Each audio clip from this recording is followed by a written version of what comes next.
এটা বলে, কে আপনি? এই মরুভূমির মাঝখানে রৌদ্রের মধ্যে দাঁড়িয়ে দাঁড়িয়ে কথা বলেন, কে আপনি? ঘরে আসেন। সৈয়দনা ইব্রাহিম বলে, না, আমার পরিচয় দিব না, ঘরেও আসবো না। মেয়েটা বলে, আপনি যদি ঘরে না আসেন আমি কিন্তু রাগ করব। সুবহানাল্লাহ কোন।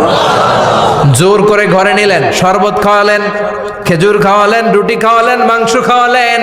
সৈয়দনা ইব্রাহিমও চোখের পানি ছেড়ে দোয়া করলেন, ও মিয়া, এটাও মাইয়া, আগেরটাও। আহা, বেশ কম আছে না নাই?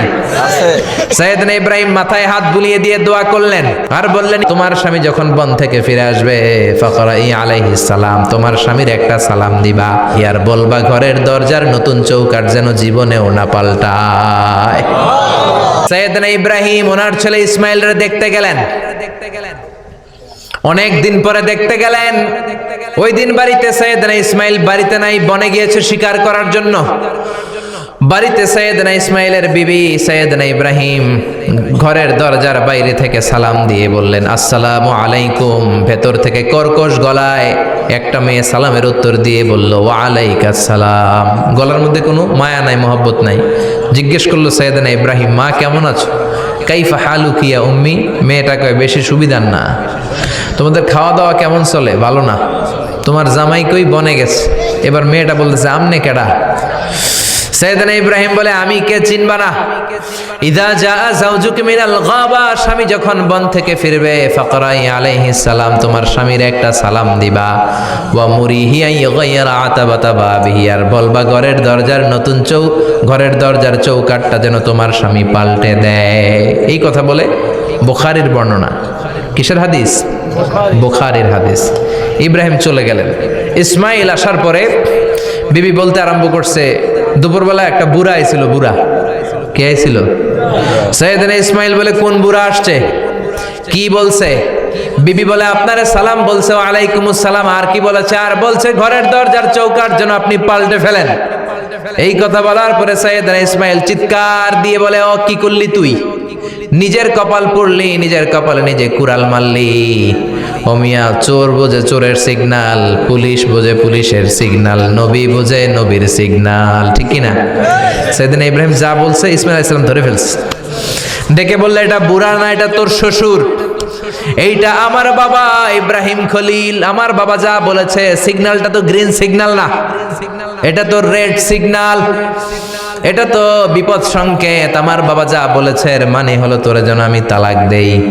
Gate out, get out, I divorced you, তোরে তালাক দিয়ে দিলাম। বাবার খুশির জন্য তালাক দিয়ে দিস।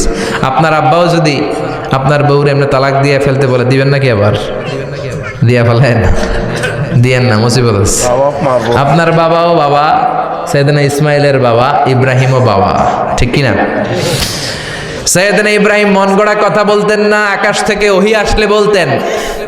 এই জন্য আপনার বাবা যদি বলে বউরে তালাক দিয়েন না, খবরদার, বাবারও বুঝাইবেন, বউরেও বুঝাইবেন, ঘরে সংলাপ করবেন, সমঝোতা করবেন। আমাকে দুই নেত্রী সংলাপ করে না তো কি হয়েছে, আমরা সংলাপ করব, ঠিক কিনা? ঘরে ঘরে আমরা সংলাপ শুরু করব, মিলাই দিবেন, হ্যাঁ, বুঝাই দিবেন, বাবারও বুঝাবেন, বউরেও বুঝাবেন।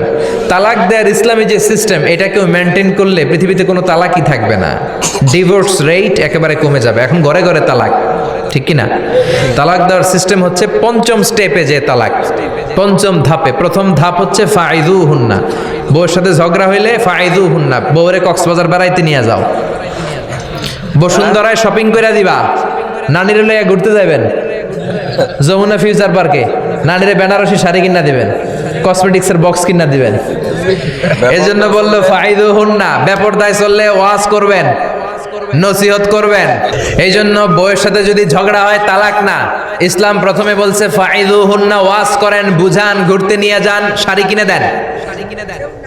এতেও যদি লাভ না হয়, ওয়াহজুরুহুন্না ফিল মাদাজি, বিছানা আলাদা করেন, বউ থাকবে এক ঘরে, আপনি থাকবেন আরেক ঘরে। হয়তো এই বিচ্ছেদের কারণে ভুল বোঝাবুঝি ভেঙে যাবে, স্ত্রী ফিরে আসবে, ঠিক কিনা? এতেও কাজ হয় না।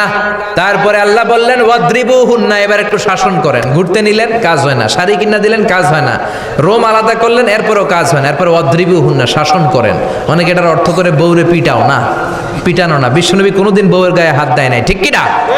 এই অদ্রিব হুন্নার শাব্দিক অর্থ হলো পিটাও, কিন্তু পারিভাষিক অর্থ হলো স্ত্রীকে একটু শাসন করো। মুফাসসিররা এই আয়াতের তাফসীর করতে যে হয়রান হয়ে গেছে। অনেকে বলছে ছোট্ট কাঠি দিয়ে পিটাও, আর বলে এই কথা শোনো না কেন, দুইটা বাচ্চা হয়ে গেছে, 3টা সন্তান হয়েছে, এখন সংসার ভাঙতে চাও কেন? অনেক মুফাসসির বলে মেসওয়াক দিয়ে বাড়ি মারো আস্তে আস্তে। অনেক মুফাসসির কয় কোল বালিশ দিয়ে পিটাও, যাতে হাত পা না ভাঙে।